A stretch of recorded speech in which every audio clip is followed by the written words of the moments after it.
Let me begin with a question. How many of us here have been told, study hard, get good marks, take up competitive exams, become successful? Sounds familiar, doesn't it? From a very young age, Indian students have been handed a predefined formula for success. Your marks is equal to your college, is equal to your career, is equal to your worth.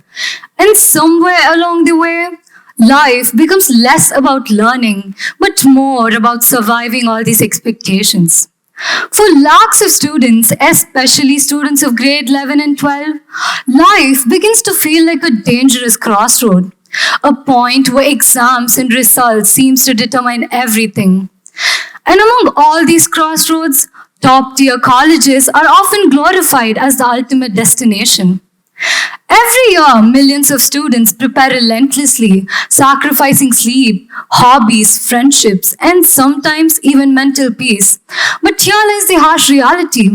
Over 1.5 million students appear for entrance exams in engineering, with only a very few percentage securing top seats in the university. That means the overwhelming majority do not make it. But does that mean they are failures? Before I tell you, let me share a story of a man who was born in Patna, Bihar, whose father was a postal clerk and financially life was difficult. But mathematically, he was exceptional. His mathematical papers were published in international journals, and soon he earned admission into the prestigious University of Cambridge. Could you all imagine that moment? A young boy from Bihar standing at the edge of one of the world's greatest academic opportunity? But then reality struck. His family could not afford the expenses, and around the same time, his father passed away. He could have surrendered, he could have blamed fate, but he chose differently. To support his family, he and his mother sold papads on streets, and in his free time, he began teaching mathematics to the local students. And that was when he noticed something heartbreaking. Intelligent students from poor background were left behind, not because they lacked brilliance, but because they lacked opportunity. This realization changed everything. In 2002, he found Super 30, where every year he selected 30 students from economically weaker background and trained them for IIT JEE completely free of cost. Free food, free coaching, and free accommodation. The results were extraordinary. Year after year, his students began cracking IIT, sometimes 10, sometimes 12, and sometimes even all 30 of them. It was remarkable to see children of farmers, laborers, and daily wage workers competing against students from elite institutions and succeeded. And that man who made all of this doable was Anand Kumar. Anand Kumar proved something powerful. Talent is universal, but opportunity is not.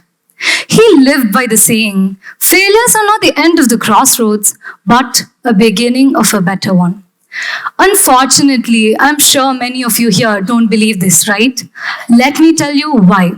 Across India, thousands of students migrate with dreams larger than lives.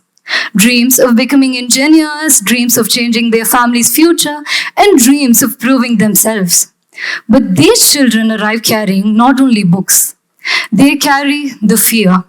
The fear of disappointment, the fear of failure, and the fear of comparison. And for some students, this fear becomes unbearable.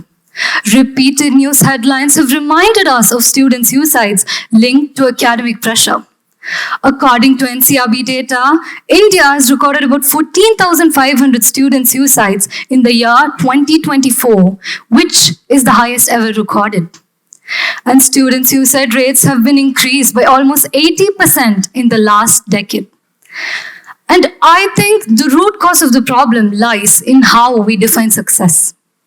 Could you all imagine a road where everyone is running in the same direction? Ranks, marks, colleges, and packages. And the other road is uncertain. No signboards, no guarantee, and no applause waiting at the end. Most of us here are taught there is only one correct road to life. But life doesn't work that way. Because if that were true, Anand Kumar would have been remembered as someone who has never been able to reach Cambridge. But instead, he is remembered as a teacher who opens doors to hundreds of IITians. And perhaps if that were true, every single person who failed an entrance exam would have just disappeared from history today. But in reality, they lead the world today. Artists, creators, innovators, and designers. So to every student here who feels lost, who's waiting for results, and who's just afraid of what's going to come next, remember, the crossroad of life is going to come to every single one of us here. So instead of just standing there and asking, what if I fail? Stand there and ask, which of these roads will take me to who I really want to be? On a final note, remember, suicide can never be end to pain. It leaves that pain behind for your friends, families, and communities to carry upon. That is why reaching out matters so deeply. Together, let us create a world of compassion over judgment and hope over fear. Because sometimes one conversation, one hand held, and one moment of kindness can save a life. Perhaps that is just a gentle reminder to every single one of us here that after all, the greatest achievement is not a result, but a life that feels worth living.